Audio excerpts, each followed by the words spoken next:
Logan Paul has finally dropped his very anticipated response to Coffeezilla's trilogy on his CryptoZoo scam. And ladies and gentlemen, it's awful. But I'm gonna give credits to Logan Paul as of this moment, because this response video is definitely an upgrade from the last time he's done one of these type of things. Alright, now let's go ahead and get into the response video and pick apart this whole thing. Coffeezilla. I watched your 3-part series called Investigating Logan Paul's Biggest Scam, and like many on this platform, you have successfully used my name for views and money. While your work used to be impartial, your addiction to clicks has clouded your judgment, and you've made very real errors with very real repercussions. Yo, it's actually kind of crazy. It was like, hey, when you was exposing those other crypto scams, hey, you was doing your thing, twin. Like, hey, you had all my respect. But the second you tried to expose my scam, nah, I ain't rocking with you, fool. Now you a clout chaser. All the praise I was heaving on now, nah, give me all that, give me all that back. It was all love from Logan Paul when he was exposing all these other photos, but the second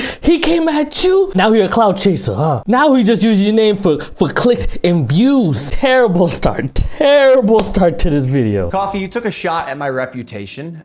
So in this video today, I'm gonna be defending myself with facts, something that you have gotten in the habit of twisting as you continue to morph from an investigator to a gossip channel. You see, Coffeezilla tried to work with law enforcement in the past, but his work was described as not anchored to truth and often speculative. Real quick, I just want to say that I watched Moist Critical's video on this, and he talked to Coffeezilla. He asked Coffeezilla about this, and here's his response right here. It's gonna be right here. Coffeezilla basically says that he has no idea what Logan Paul's talking about. He never even tried to get into law enforcement. I don't know. He has no idea where he got this info from. What a crazy thing to pull out your rear end just so you can discredit him. He is a lopsided journalist with an agenda, and he's nothing more than the Keemstar of crypto and finance. And that Keemstar line? Kudos. I'll give you credit on that one. I like that one. That was a good one. That was a good one, Logan. I don't know why Keemstar had to catch a stray in this video, but I mean, I rocks with it nonetheless. But as opposed to just telling you, I'm going to show you some of the core discrepancies that I caught in Coffeezilla's investigation. Coffee, you interviewed the developer who stole the game code, fled to Switzerland, and held it hostage for $1 million. Well, his name is Zach Kelling. Surely, as the internet detective that you proclaim to be, you would know that he spent time in prison for multiple felonies, one for aggravated robbery, armed robbery at a liquor store, and the other for, surprise, obstructing the legal process. I can see why you kept him anonymous. No, I don't think you do, because if you actually saw why he kept him anonymous, you wouldn't be giving us this type of information. He probably kept him anonymous for your sake. I don't know if you thought that this was a dub, Logan Paul. Like what made you go with this verse? Logan Paul really thought he had one with this one. He really thought that this was it. He thought he left no crumbs, nothing. Well, I'm sorry to break it to you, buddy. Look at that plate. You still got a couple bites left on there. Who will be calling Z here. I guess among many things, it doesn't surprise me that he lied about having 30 engineers and a $50,000 a week burn rate. On my end, I have 30 engineers. I'm burning $50,000 a week. Which, side note, is how this delusionist landed on the $1 million code ransom, but it turns out he only had 3 engineers. Wouldn't someone with journalistic integrity know their credible source had not only an agenda, but a fondness for orange jumpsuits? Or did you just hear what you wanted to hear and moved on? Because even if you're lying to yourself, Steven, you still have to believe it. And I know what you're thinking. What type of idiot would work with an unsavory individual like Zach Kelling? I guess that's what I get for trusting the team that I relied on to vet and manage Eddie's hiring process, who has turned out to be a professional con man that I have since learned fooled billionaires, the Mormon Church, the owner of the New York Yankees, and now me. How were you informed of such details about this man? I wonder. Maybe, I don't know, shot in the dark here. I'm just throwing something at the wall and seeing if it sticks. Maybe you got that information from Coffeezilla's video? How has Coffeezilla done more background check on your employees than you and your team? Logan, when you're at the level that you are at, you have to try your very best not to put your fans and supporters in a position where they're gonna get scammed. Hey, the low game rides for you hard, bro. If you tell them, hey, I'm doing this CryptoZoo thing, you better get on it, you best believe they're gonna get on it. Because they love you and they want to support you. Like, why would you want to try to scam those type of people? But hey, I guess that's just me though. I guess that's just the empath in me. And surely you knew Emilio, the gentleman who supposedly let his child invest in a cryptocurrency, was allegedly responsible for 2 rug pulls before you interviewed him. So either you missed that or you knew it and failed to let the public know. Why? Because it was a clear sign that he was also untrustworthy. Okay, all right. Let's just say we ruled him out, right? Like, he's untrustworthy. We shouldn't take his word. There's still a whole bunch of other people that gave their testimonials about this situation. You really think that you calling out one person is just gonna discredit all the other people, Logan? And plus, even if he was involved in those scams, you still scammed him. You seemed pretty excited when the guy told you that he couldn't hatch the eggs. Wait, you can't even hatch? No, I'm telling you, it's just a picture. You're kidding! You can't hatch? You're kidding. You can't hatch? You can't hatch? Yeah, 1 second of research would prove that to be false, as you can definitely hatch eggs and even breed your animals. Click on that. Oh, we got a duck. And as you pointed out in your fine print, cross-hatching was available on ETH at one point,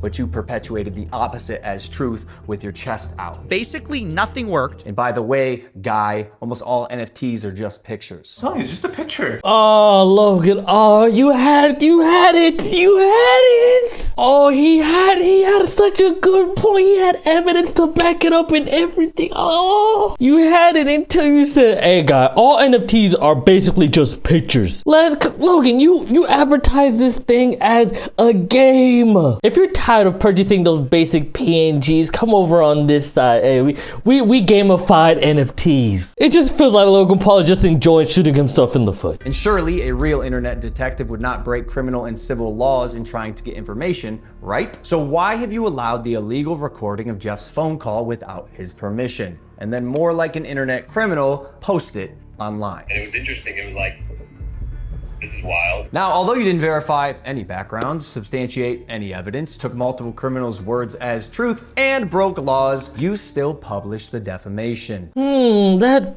sounds very interesting. Didn't do any background check, took the words of that kind of sounds like what your team did. Are you really putting that in on Coffeezilla when your team and you did the exact same thing? Dude, are you not, Logan, am I the only one? Am I the only one that sees this? However, unlike you, the blockchain doesn't lie. So let's highlight some things that you did point out. Crypto King Jake stole $6 million.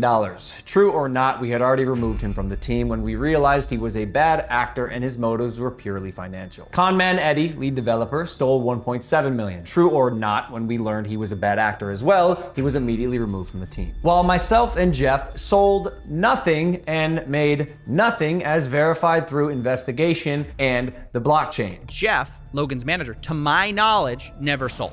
Neither did Logan Paul. Okay, there's no way that you're gonna lean on this saying like, bro, if I was really trying to scam people, I would have sold. Logan, the group chat leaked, all right? We saw the messages. You said, man, 40 million. Nah, I'm trying to take this up to 120 million. It was supposed to be 120. What happened to that? You were just greedy. Not because you for the people and you weren't trying to scam them. I know the very few remaining Logan people are just hanging on to that. I know they're hanging on to it like, yo, man, if Logan Paul was a scumbag, you guys are trying to portray him as, he would have sold. Buddy, come back to reality. Come back to the real world, man. Just because he didn't sell his stock in CryptoZoo does not mean that he wasn't aiming to scam you. So please, get his meat out your mouth. I repeat, Jeff and I made no money and will never make any money on CryptoZoo. In fact, we only lost money trying to pick up the pieces. As has been the case with dozens of crypto and NFT projects, the space is unfortunately ripe for bad actors to infiltrate projects that start with even the best intentions. Jake the Snake is no longer affiliated with CryptoZoo, and we hope the money he reappropriated was worth ruining his reputation. Conman Eddie is being investigated by a higher authority that I cannot speak on. As you can imagine, I was not cleared from legal to discuss much of this, including the legal process being undertaken and the criminal investigations going on during the fallout, but I do appreciate you calling out that rats under my nose stole the game code, millions of dollars, and left Jeff and I abandoned with no team and knives in our back. But even after 12 months of work, you've still managed to overlook one crucial piece of information. See, even though I've said it's coming so many times, you've assumed that CryptoZoo isn't being made. Who are you to decide when the development timeline ends? Stop. If Coffeezilla didn't expose you guys for being scumbags and you just being downright greedy, the timeline you speak of for CryptoZoo would have been over. It would have been kaput. But since you wanted 120 million and you couldn't reach that goal because Crypto King and Eddie pulled out before you did, now you scrapping for crumbs. And just to inform you guys, after a year, Logan Paul has finally messaged in the CryptoZoo Discord. Just disgusting, man. Just disgusting behavior. I got everything stolen from me in our community, stopped promoting publicly as soon as I knew the extent of the internal issues, took all of the heat on social, and you still published a defamatory hit piece fully knowing I was innocent just so you could enrich yourself in your $10 million studio. Sharp, but deeply unethical, dangerously misleading, and illegal. I suggest you use the money you got from pumping your Patreon to hire a good lawyer. You're gonna need it. Oh, there we go. A lawsuit. I have no idea what grounds he has to sue Coffeezilla. Maybe the illegal recording of the phone call, but I really don't know what else. I only see him coming out as a victor in only two ways. One, the illegal phone call thing. He does have grounds for that. He might win that, but I'm not 100% sure. I'm not really in the knowledgeable about the law space. All right, y'all can educate me if you want in the comments. And two, he has a crap ton of money. He could really bury Coffeezilla and just keep this thing going on and just drag this to where Coffeezilla is gonna have to just tap out. If he wins it any other way besides the two that I just named, I will be shocked. Maybe we could have talked about this if you had reached out to me personally, not my manager Jeff, who is not me, Steven, but the first time you did was on Christmas Eve after you released your series so you could rely on false statements and unreliable people used recklessly. The subject line was third request for comment. Yeah, not quite. This will be my third time reaching out to you and your team. The first two times were through your manager Jeff. Okay, so the last time on Christmas Eve after the fact was to me. You have a funny way of twisting things. Okay, all right, Logan Paul. Couple points. One, that's the whole point of a manager, right? You got motion, all right? You got a name to you. Your name holds some weight. So there's gonna be numerous amount of people that are gonna try to tap in with you. So that's what your manager's there for. Your manager's there to vent out all of those people and to get back to you when it's actually an opportunity that's prominent for that's good for you. So you say, yo, bro, you didn't even hit me up, which he actually did. He DM'd him on IG. Probably not the best place to message someone of Logan Paul's stature, but nonetheless, he tried to message you. He tried to reach out to you. Coffeezilla literally asked the manager, hey, can I talk to Logan Paul, and got left on red. And Logan Paul also responded to Coffeezilla saying that he tried reaching out on IG, and he said like, bro, if you think I'm going through my DMs to respond to people like shut up, bro. Like, please, shut up. Respectfully. JK, disrespectfully. Shut up. And I also noticed you left out that part on Twitter. Why hide that? Trust me, CryptoZoo is coming. I will make damn sure of it. And honestly, it sucks that after years of personal reform, going through trials and tribulations and busting my ass to evolve into a person that I can say I'm actually proud of, you led the charge to drive and monetize a narrative telling millions of people that I'm a fraud or I tried to scam my audience. That is patently false. Whoa, Logan, are you gaslighting? Are you gaslighting us right now? That's crazy that we resorted to gaslighting, man. That's wild. This video is mainly for my fans and anyone who's on the fence that I hope I can help understand a situation that is tremendously complex but has been oversimplified for both views and clicks. And lastly, Coffeezilla, I now know your motives with this. Clout and money, good for you, but also you're slimy as so I'm not going to come on any of your podcasts. If you want to come on Impulsive and talk about this, that's fine. You've denied my invitation multiple times. You're still invited. It can be a one-on-one. If not, we're going to handle this ourselves while we continue to build CryptoZoo, and I'll see you in court. Alright, you guys, that's the end of the response. Oh my goodness, the fact that this man is still trying to squeeze some bread up out of this CryptoZoo thing. Coming 2023 to 2020. Bro, come on, bro. It's over. The jig's up. We know your motives, man. Just cut your losses. You can afford to lose the bread that you've lost on this, all right? I just hope people just open up their eyes, unplug themselves from the matrix, and realize that you're being conned. Stop putting money into this operation. I don't care how much you like Logan Paul. He don't like you that much. He don't value you. He only sees you as a dollar symbol. But hey, that's all I gotta say, man. Make sure you like, comment, and subscribe. I'm back, baby, and I'm about to go ahead and work on this next video, man. See you in my next one. Bye. Bye-bye.